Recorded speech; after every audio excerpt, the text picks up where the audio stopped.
Olá, pessoal!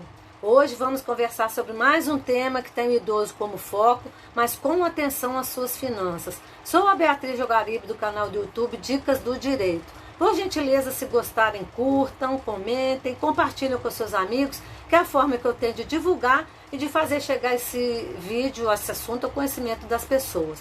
Vou contar um caso para vocês. Uma senhora idosa de 75 anos me contatou pedindo orientações. Informou que morava com uma irmã mais velha e uma sobrinha. Essa sobrinha era responsável por sacar todo mês a sua aposentadoria no banco e repassar-lhe o dinheiro. Porém, com o passar do tempo, esse valor vinha diminuindo, faltando até para suas despesas pessoais, alimentação e remédios. Perguntou para a sobrinha o que estava acontecendo e ela, nervosa, rispidamente respondeu: "O governo está te pagando menos, a culpa não é minha, estou te fazendo um favor. Não está satisfeita? Vai lá no banco ver o que está acontecendo." A sobrinha não acreditava que ela ia resolver, uma vez que para ela a senhora dependia dela. A senhora, magoada com o jeito dela falar e não conformada com o que estava acontecendo, conversou com a vizinha e pediu que acompanhasse ao banco no dia seguinte. Chegando lá, depois de enfrentar uma fila, teve a resposta que temia e que já desconfiava.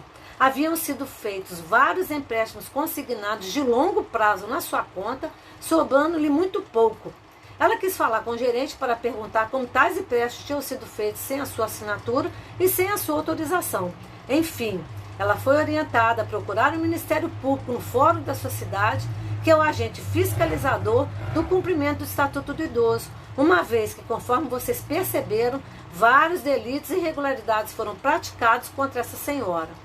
Bom, foi proposta uma ação judicial contra a sobrinha e a outra contra o banco, resultando na condenação da sobrinha pelo crime de estelionato e do banco pela fraude constatada, determinando que fossem anulados os empréstimos que lhe foram ressarcidos os valores desde a data da contratação e a condenação do banco pelo dano material sofrido pela senhora. Essa situação, gente, é mais comum do que podemos imaginar. A relação do idoso com suas finanças dificilmente é sem conflitos, ela é tranquila. Na maioria das vezes, entre o dinheiro e o idoso, há um conselho familiar para o bem ou para o mal. O inimigo das finanças do idoso pode estar dentro de casa. Mais da metade dos crimes de abuso econômico de idosos envolve os parentes mais próximos, como os filhos, netos e sobrinhos. Muitas das vezes, a pessoa idosa continua a trabalhar porque precisa, gosta, acostumou com essa realidade, não vê a vida independente do trabalho, ou se aposenta e volta ao mercado de trabalho principalmente para sustentar, porque a aposentadoria é insuficiente, e também para ajudar a família que já vem somada com netos, genros, noras, que dependem dele, exploram dessa pessoa idosa. Muito me revolta essa realidade, essa situação. Administrar as finanças da velhice pode ser uma dificuldade, mas a situação de exploração financeira do idoso ela é absurda e covarde. Segundo os especialistas, o perfil da família que comete esse tipo de violência é marcado por instabilidade financeira. São filhos e netos que não têm vínculo empregatício e não demonstram nenhum respeito e responsabilidade em relação ao idoso. Seja quem for, ninguém tem o direito de pegar o cartão do banco ou o dinheiro do idoso e usar para interesse próprio ou da família. É direito do idoso escolher o destino dos seus recursos e ninguém pode impedir, muito menos interferir. O idoso, com uma vida mais confortável, pode dar-se o direito de comprar o que quiser, fazer uma boa e bonita viagem, assim como aquele idoso em condições mais simples, mais humildes, tem o direito de dividir o orçamento de acordo com sua necessidade e possibilidade. Quando o idoso é lúcido, consciente, não há a menor necessidade de algum familiar tomar para si as decisões financeiras. Alguns familiares, com boas ou más intenções, insistem em decidir o destino do dinheiro dos pais e avós. Essa perda forçada de autonomia é ruim porque coloca o idoso em uma condição de incapacidade que o mesmo não apresenta. Sempre que a família insiste em tirar essa responsabilidade do idoso sem justificativa, ele corre o risco de desenvolver conflitos emocionais e depressão.